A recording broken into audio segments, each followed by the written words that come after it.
السلام عليكم ورحمة الله وبركاته. اللهم صل وسلم وبارك على سيدنا محمد صلى الله عليه وسلم. يا ترى الصلصة دي بتاعت ايه؟ دي بتاعت صلصة محشي. عملتها ازاي ام سلمى؟ اقول لكم صلوا على الرسول في الكومنتات، واللي مشتركش في قناتي يشترك في قناتكم. خلاص هانت فردل على الحلو تكة، وقناتي خلاص هتترفع بإذن الله. واعملوا لايك كتير عشان الفيديو يرفع بيكم، واعملوا لايكات واشتراكات وشير كتير كتير عشان غيركم يستفيد. تقريبا كده انا مكنتش اصور خالص عند ماما، انا جيت على اخر لحظه كده وقلت هصور حقيقي بجد. انا مكنتش اصور، يعني انا يعني جوزي راح السوق جاب 3 كرنبات، جاب كرنبتين وكده، وماما زودت. يعني كان بصي كان موضوع كبير كبير، يعني ما شاء الله 3 كرنبات. قلت اخدها ماما على ما تيجي يعني وكده اكون خلصت. جبت 3 4 بصلات كبار، فرمتهم في على طبعا، وحطيت قرن شطة. ماما طبعا زودت بتنجان وفلفل، وجوزي جاب كوسة. يعني ايه، جابوا كوكتيل مع هما الاتنين من المحشي. ادي اخر كرنبايه لسه هقطعها. انا قطعت 2 وبصله اهو، سايبه الورق الاخير الاخضر هعمله في الاخر. وادي الخضره نقعها اهو، وظبطتها وخلصت كل حاجه. وقليت كمان بتنجان عشان خاطر للفطار، ما بص شغاله كله مع بعض. وجوزي كمان جاب عيش محمص حلو، يعني خفيف كده على المعده وجميل. طبعا ما عليش الطري طبعا يعني. ودي طبعا اللي جناح، يعني هو جاب بسم الله ما شاء الله 4، وماما زودت كمان كيلو ونص، يعني كانوا 5.5 من اللي جناح. الجناحة ما شاء الله كبيرة وحلوة وجميلة. بس انا طبعا للأسف وانا بعرف بسجل يعني بصور الفيديو كده، فطبعا باخد من الحلة السخنة اللي على النار فيها طبعا ملح. باخد منها احط على المية السخن في المية الساقعة ديت، واخد من المية الساقعة على ايه، على الصينية يبرد. طبعا انا نسيت خالص اللي انا كنت بصور في اليوم ده، صورت بس المقطع ده ونسيت اصور وانا بلف وبنقور وبنحشي وبنسوي وبنحمر. نسيت خالص، افتكرت على اخر لحظة ان اخويا بيحط المحشي ان انا اصوره. حقيقي بجد والله نسيت. انا ما اعرفش ازاي القعده مع الناس يعني الحلوه واللمه وكده بتخلي الواحد يسرح وينسى. يعني انا كنت بحمر اللجنحه وافضل المحشي، جيت على افتكرت على اخر لحظه وهي رايح يفوت المحشي، افتكرت ان انا بصور. ما لحقتش غير المقطعين دول للاسف.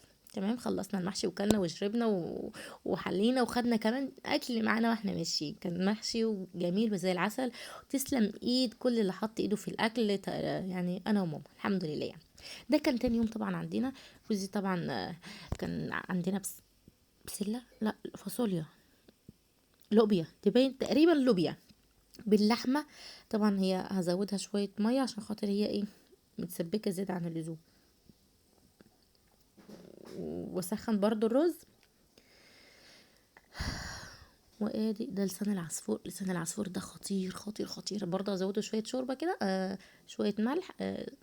وانا بخرف كده ليه، شويه ميه، وادوب عليهم شويه توابل كده عشان خاطر هو دلع. قلت نسخن الاكل كله عشان ناكل. اكله جميله جدا جدا جدا بالامانه. ادي جبت كده حوالي نص كوبايه ميه، احط عليها معلقه توابل، واحطها على لسان العصفور. يعني كان يومين، يعني اليوم بتاع ماما ده كان يوم جميل، وانا كان نفسي اصور بس للاسف انا نسيت خالص. فعشان الفيديو كان قصير وبسيط جدا فركبت لكم فيديو على فيديو. تمام، قلت بدل ما اعمل ده لوحده ده لوحده. تقريبا انا هنا ما عملتش اكل، كان تقريبا الاكل جاهز، انا يا دوبك كنت بسخنه بس عشان خاطر نتغدى. ايه ده، الرز مفرفر وجميل جميل جميل بجد. رز ابيض، هو يبان في الكاميرا ان هو حبايه وحبايه، بس مش اللي هو يعني مش متداس عليه قوي في التحمير. وهنحط بالطبيخ واللسان العصفور، وبألف هنا وشفا للي كل. يعني كان اكل جميل ولذيذ وخفيف على المعده. يا دوبك هي طبق، خلصت الطبق كده على طول. وادي اللسان العصفور، وادي شويه المخلل، بألف هنا وشفا. اتفضلوا معانا بقى. لسان العصفور سايح كده مع الجزر والبسله، وكمان ممكن يعني يتضاف عليه بطاطس برضو مكعبات. حاجة وهم وخطيرة وجميلة. كلنا وفوق. ده بقى النهاردة، يعني ده اليوم بتاع النهاردة. هنعمل الكوسة ني في ني، مش هنسبك ولا هنقلي ولا هنعمل اي حاجة، وكله في حلة واحدة.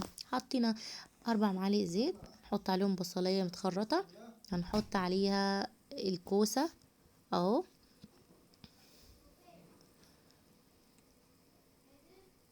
ونحط كمان عليها الصلصة.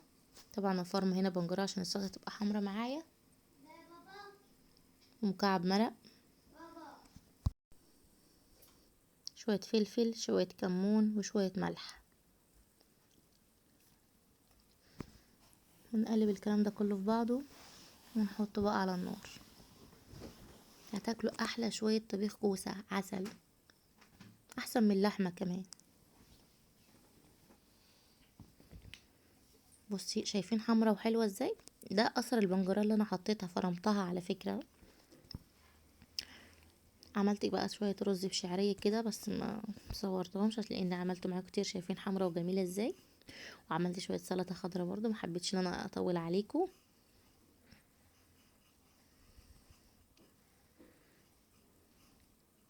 وبابا غنون برضو عملته، وديت جبنة بطحينة بزيت، تحفة تحفة تحفة.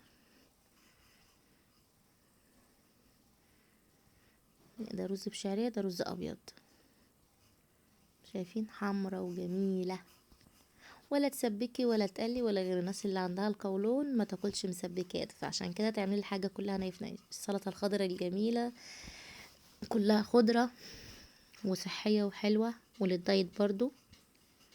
والبابا غنون بألف هنا وشفا. يلا نحلي، يلا نخش على التحلية.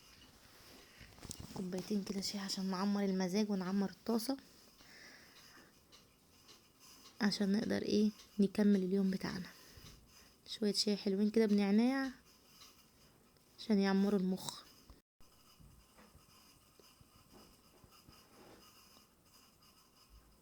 شوية النعناع طبعا، انا عندي على طول النعناع ده متوفر في البيت، يعني على طول قبل ما يخلص بجيبه واغسله وانشفه وعني ناشف. ريحته بتبقى تحفة وجميلة.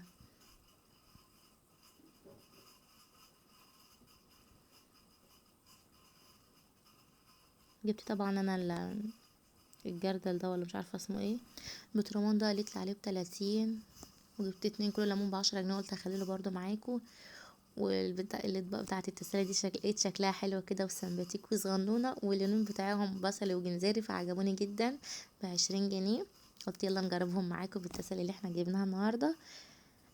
لب سوبر وسوداني، قعدنا طبعا ناكل منه في الطريق، عشان كده هتلاقوا قشر في الكيس. وكمان ذرة ايه اسمه، حمص، جميل جدا على فكرة. ويومنا عدى والحمد لله خلص، وكان جميل ولذيذ وخفيف. وهنا خلاص نكون وصلنا لنهاية الحلقة، واشوفكم فيديو جديد، وتمتم بخير ومع السلامة.